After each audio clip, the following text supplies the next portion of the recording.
Hello everyone, welcome to channel learn with ease. आज का topic है इशू ऑफ डिबेंचर्स और हम सॉल्व करेंगे question number 44 chapter 9 TS Grewal की बुक से क्लास 12 अकाउंट्स।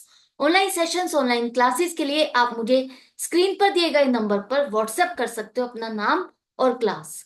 अगर आप टीएस ग्रेवाल के साथ साथ डीके गोयल बुक को फॉलो कर रहे हो तो चैनल की प्लेलिस्ट को क्लिक करो, आपको न्यू एडिशन के सॉल्यूशंस अपलोडेड मिलेंगे। साथ में ही कम्युनिटी सेक्शन में एमसीक्यूज मिलेंगे क्विज की फॉर्मेट में और एमसीक्यूज के सॉल्यूशंस शॉर्ट्स में। तो बहुत कुछ है चैनल पर, विजिट द चैनल। अच्छा लगे तो शेयर और सब्सक्राइब जरूर करना। क्वेश्चन में कहा है कि वीवीएल लिमिटेड एक कंपनी है जिसने 1 अप्रैल 2023 को 1000 डिबेंचर्स इशू किए, ऑफर किए। 100 रुपीज फेस वैल्यू का आपका डिबेंचर है जिसे 6% डिस्काउंट पर इशू किया। तो 6% डिस्काउंट कैसे कैलकुलेट करोगे? जो फेस वैल्यू है उसका 6%, 6 रुपए आपने डिस्काउंट दिया। डिबेंचर जिसको खरीदना है उसे 100 रुपीज नहीं, अब 94 रुपीज दे करके वो खरीद सकता है। तो इस तरह से हमें एप्लीकेशन कितनी मिली कुछ मेंशन नहीं है, तो आप यही मान के चलोगे कि 1000 एप्लीकेशन ही आपको रिसीव हुई। अब आपको जो पैसा मिल गया है ये लोन है। डिबेंचर क्या है? लोन है जिसकी रीपेमेंट भी आपको करनी है, redeemable at a premium. Repayment करनी है लोन की आफ्टर 3 इयर्स, 3 साल के बाद आपको रीपेमेंट करनी है एट अ प्रीमियम ऑफ 10%। अब एट अ प्रीमियम ऑफ 10% का मतलब क्या है? कैसे कैलकुलेट करोगे? आप हमेशा फेस वैल्यू पर ही कैलकुलेट करोगे, चाहे प्रीमियम हो चाहे डिस्काउंट हो। 94 रुपीज जो आप ले रहे हो उस पर प्रीमियम कैलकुलेट नहीं करोगे। जो रिडीमेबल एट अ प्रीमियम है, जो प्रीमियम आपको देना है वो फेस वैल्यू के ऊपर आप प्रीमियम की अमाउंट कैलकुलेट करोगे। तो 100 रुपीज का 10%, 10 रुपीज आप एक्स्ट्रा दे करके इसकी रिपेमेंट करोगे। ले आप 94 रुपीज रहे हो और पेमेंट 110 रुपीज के हिसाब से करोगे। सारी जर्नल एंट्रीज आपको बतानी है, इशू ऑफ डिबेंचर्स और डिबेंचर्स पर इंटरेस्ट। अगर आप इंटरेस्ट साल में 2 बार देते हो, हाफ ईयरली 30 सितंबर और 31 मार्च, और कंपनी की बुक्स क्लोज हो जाती है 31 मार्च को, तो ये सोच करके आपको सारी जर्नल एंट्रीज बनानी है। तो कैसे करोगे? देखो, फर्स्ट हमारे पास 1000 एप्लीकेशन आई। जैसा कि मैंने बताया, जितने इशू किए यही मान के चलो इतनी ही एप्लीकेशन मिली है। 1000 एप्लीकेशन पर 94 रुपीज के हिसाब से जिसने खरीदना था पैसा जमा किया। 100 रुपीज जमा नहीं करेगी अब पब्लिक। आपने कहा है ना 6% डिस्काउंट, तो 6% लेस करके 94 के हिसाब से लोगों ने जिसे खरीदना था पैसा आपको जमा किया। 94,000 आपको पैसा मिला। फर्स्ट एंट्री आपकी क्या होती है? जब पैसा बैंक में आता है तभी आपको पता चलता है कि पब्लिक इंटरेस्टेड है आपके इशू में या नहीं है, खरीदना चाहती है या नहीं है। उसी के बाद कंपनी डिसीजन लेती है कि हम अलॉटमेंट करें या नहीं करें। अब यहां तो कोई पैसा इंस्टॉलमेंट पर डिमांड नहीं किया जा रहा, एक ही बार में पूरा पैसा, इसका मतलब डिमांड किया है। जिसे खरीदना था 94 रुपीज हमें पूरे एक ही बार में मिल गए हैं। और जब पूरा पैसा एक ही बार आप डिमांड करते हो तो application and allotment combined account आप क्रेडिट करोगे। इस कंबाइंड अकाउंट को आप ओपन करोगे। तो 94,000 बैंक में डेबिट हुआ, to 9% debentures application and allotment account को आप क्रेडिट करो। अब ये फाइनल हो चुका है, हम अलॉटमेंट कर रहे हैं, तो ये पैसा यहां से निकाल के फाइनली हमारा डिबेंचर का है तो हम डिबेंचर में डालेंगे, इसको डिबेंचर अकाउंट में क्रेडिट करेंगे।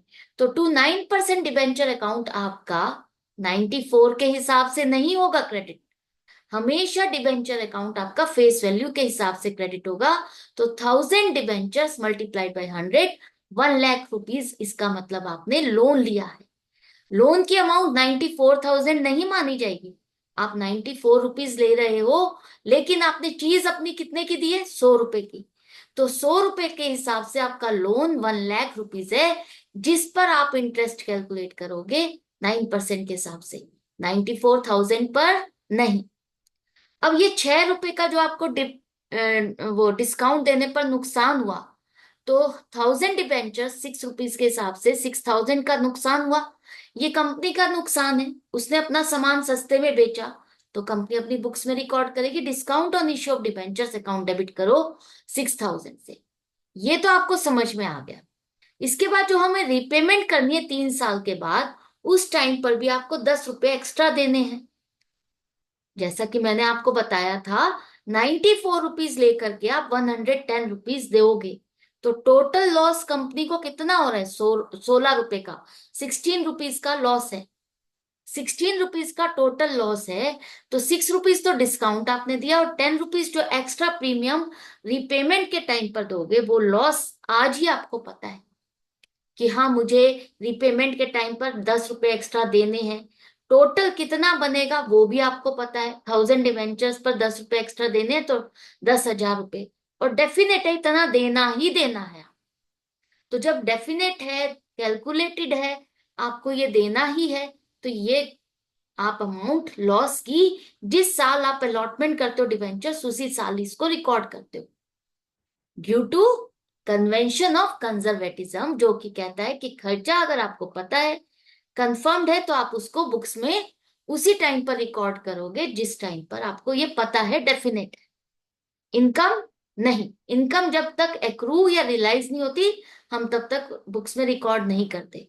लेकिन लॉस के केस में आपको पता है कि हाँ, इतना पैसा देना ही देना है, देना हमें 3 साल बाद है, तो 3 साल के बाद देना है, इसलिए हम इसको बैलेंस शीट में शो करेंगे। तो premium on redemption of debentures 10,000। आज ही जाकर के हम डिबेंचर होल्डर्स को ये 10,000 रुपए नहीं पकड़ाएंगे। 3 साल बाद आपको जब लोन की पेमेंट करनी है, उस टाइम पर हम 1 लाख की जगह 1,10,000 के हिसाब से पेमेंट करेंगे। ये बात समझ में आ गई? तो 3 साल तक ये आपका नॉन करेंट लाइबिलिटीज में अदर नॉन करेंट लाइबिलिटीज के अंडर शो किया जाएगा। डिबेंचर्स आपका नॉन करेंट लाइबिलिटीज में आता है, लॉन्ग टर्म बोरोइंग्स में, और ये आपका अदर नॉन करेंट लाइबिलिटीज में। तो ये एंट्री आपको समझ में आ गई? इसके बाद आपने लोन लिया, डिबेंचर क्या है? लोन है, जिस पर आपको इंटरेस्ट भी देना है हाफ ईयरली, एक बार 30 सितंबर और एक बार 31 मार्च को, 31 मार्च को। तो रेट ऑफ इंटरेस्ट क्या होगा? 10%, 9%, 6%, या कोई और कंपनीज एक्ट में स्पेसिफाइड है वो रेट मिलेगा।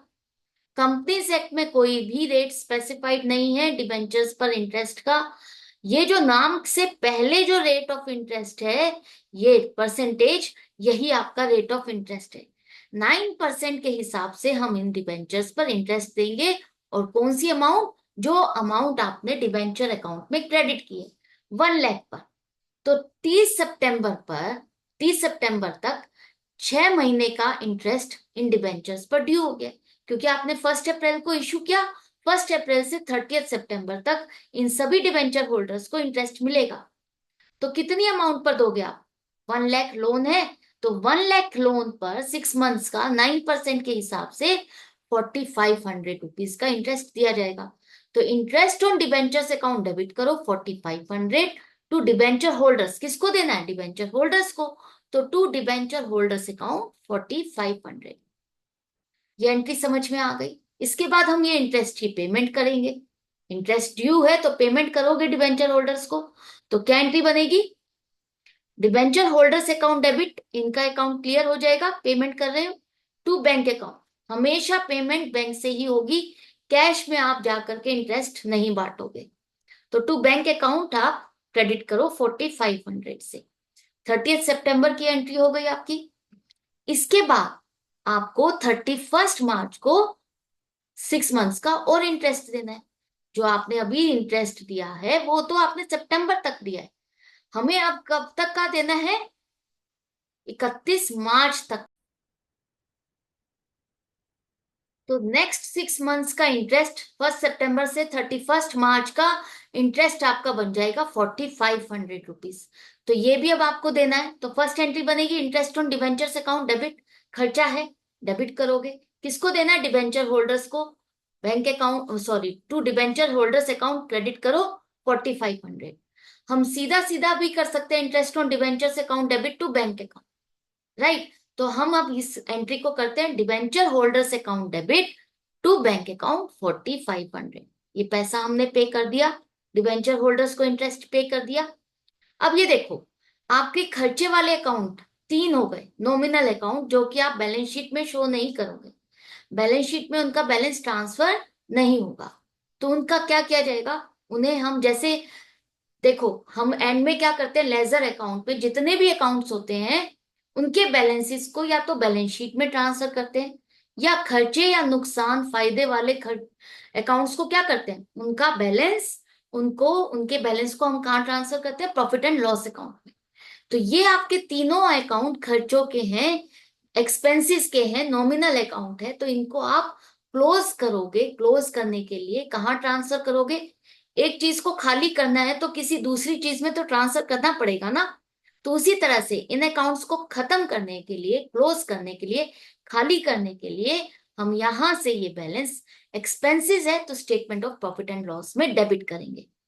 टोटल 25,000, कैसे, डिस्काउंट जो आपने दिया 6,000, loss on issue of debentures 10,000, interest on debentures total 9,000 बनता है, तो 9,000 आप क्रेडिट करो। तो ये तीनों अकाउंट क्लोज हो गए, statement of profit and loss में आपने ये पैसा ट्रांसफर कर दिया, ये खर्चा ट्रांसफर कर दिया। तो इस तरह से ये सारी एंट्रीज बन गई है। आई होप आपको अच्छे से समझ में भी आ गया।